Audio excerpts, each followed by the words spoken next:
get buckets. What's going on, guys? Welcome back to another edition of the show. Thank you for tuning in. So as many of you know, the TNT Awards, the first annual basketball awards show, was last night. So I thought I'd give you guys a little bit of my opinion on how that went. So if you're interested in that, stay tuned, and then there may be some news topics at the end of the video. Stick around, we're jumping right into it. The first thing is what I thought they could have done to make the show better.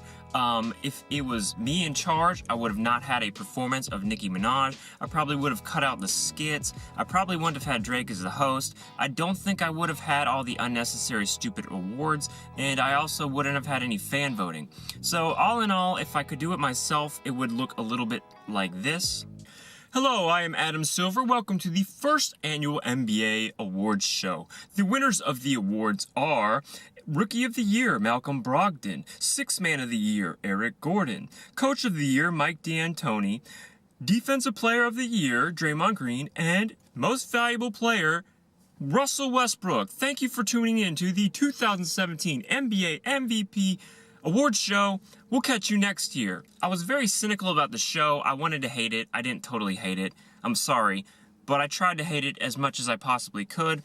A lot of the jokes fell flat. Drake was a good host, I'll give him that.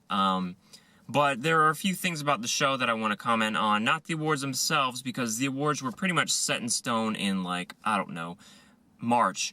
So the show, like I said, the pacing, man, it was so slow. Like, there's 4 awards that we cared about. It took almost 2.5 hours to get 4 awards out there. It's too long. Nobody cares. Nobody cares about these fake awards. Let me look this up. We got these fake awards out there. Like, all the first of all, the fan voting, that's a horrible idea, because you can tell anytime a Golden State Warrior was in a category for a fan vote, they won that category. So you got every single bandwagon fan in the entire world voting for those Golden State Warriors, and then next year, whoever's the championship, all that team will get all the fan votes. Another thing that I wanted to point out was, like, the order in which they did the awards. I know this is bad of me, but man, they really know how to buzzkill that MVP award. Like, right before they get to the most important award of the entire night, they go into this giant depressing moment where we remember those that we have lost this year.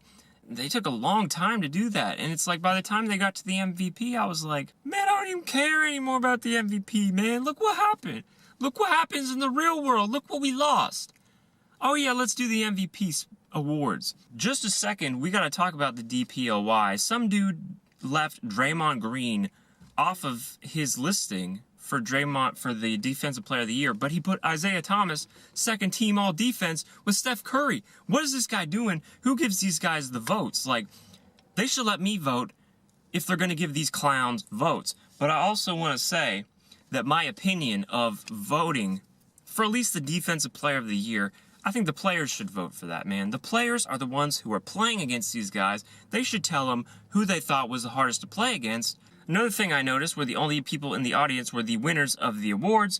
And that kind of, spoiler alert, lets you know who's going to win. And the question is, how much did Adam Silver have to pay James Harden to get there? Because you know James Harden knew that he wasn't winning that award. You could see he just looked dead. I want to know who's your favorite MVP in NBA history? Well, there are so many.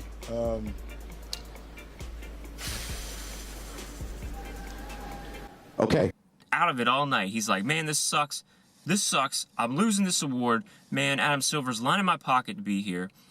Russell Westbrook, congrats. Respect on winning the Most Valuable Player award. I like how he brought his team up there. It was cool. He brought up his valuable team. In fact, they should have called it the Most Valuable Team Award, because it was his team that got him that award. If they weren't feeding him the ball, it should be called the Most Usage Rate Award. It should be called the Most Shots Taken in a Season Award, because pretty much anybody with the ball could get that award with the usage rate that Russell Westbrook was shooting at this season. There, I said it. The Most Likely to Shoot the Ball 100 Times in a Game Award. They should call it the Most Likely to Force his team to pass him the ball award, but that would probably be way too long. And I really wish they would have sealed the icing on the cupcake. I really wish that, as Russell Westbrook thanked 1 million people last night, I really wish he would have said at the very end, Thank you, Kevin Durant, for being a bitch and leaving the team, which allowed me to get this MVP. So he really should have thanked Kevin Durant, because without Kevin Durant, none of this would be possible. Now here's some stats for my stat fans out there, which there's probably none because I don't have any real fans, so how many stat fans do I have? So here are the stats of the winners, Defensive Player of the Year. I'm going to kick it over to my man Stat Boy. He's going to give you all the stats. I'll be right back. See you in a second. And we're back from Stat Boy.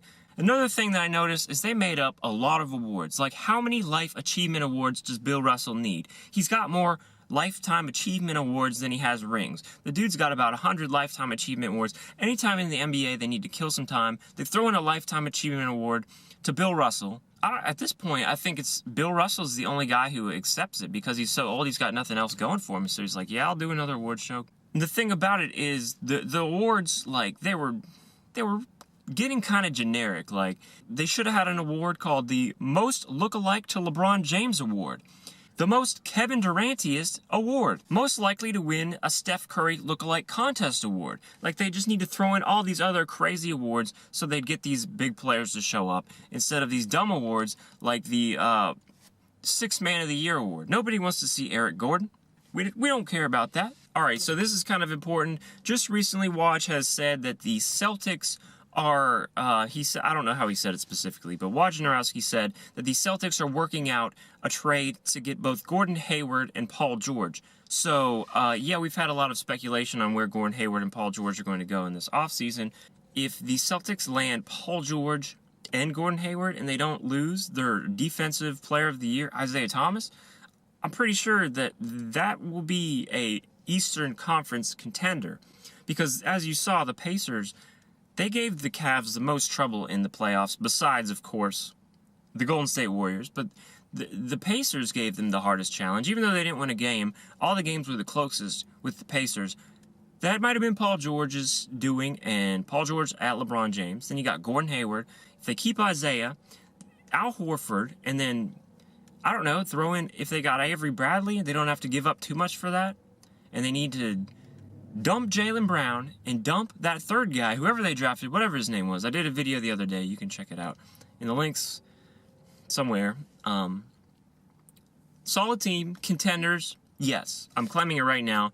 They get Gordon Hayward, Paul George, super team, dubbing it. They will beat the Golden State Warriors. I'll bet my channel on it.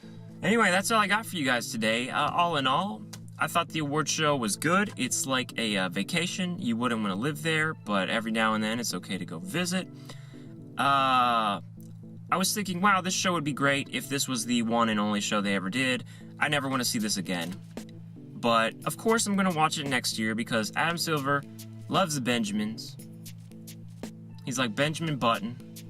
He's just turning into a baby. A cash baby.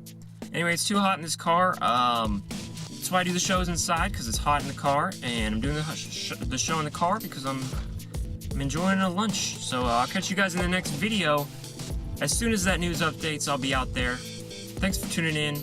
See you in the next one. Peace.